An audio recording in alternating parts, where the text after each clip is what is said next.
Hello అండి. Welcome back to daily tastes. ఈరోజు recipe మెంతి కూరతో మేతి పరోటా.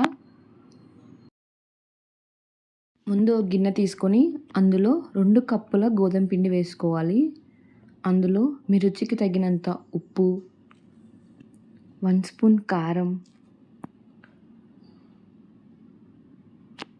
కొద్దిగా పసుపు, హాఫ్ స్పూన్ ధనియాల పొడి, 1 స్పూన్ పచ్చిమిర్చి పేస్ట్, 2 టేబుల్ స్పూన్ ఆయిల్ వేసుకోవాలి.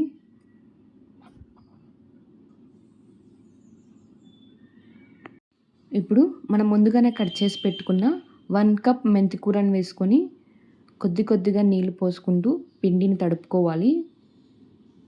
పిండిని మరీ లూజ్గా కాకుండా మరీ గట్టిగా కాకుండా మీడియం కన్సిస్టెన్సీలో తడుపుకోవాలి.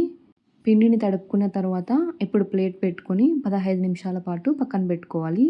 15 నిమిషాల తర్వాత మూత తీసుకొని కొద్దిగా పిండి తీసుకొని చిన్న సైజ్ బాల్స్ లాగా చేసుకోవాలి.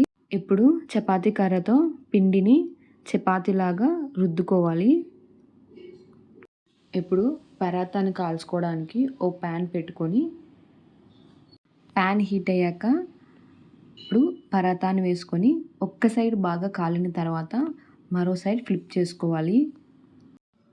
ఆయిల్ కానీ గీ కానీ 2 సైడ్స్ వేసుకొని ఈ పరాతాని బాగా కాల్చుకోవాలి.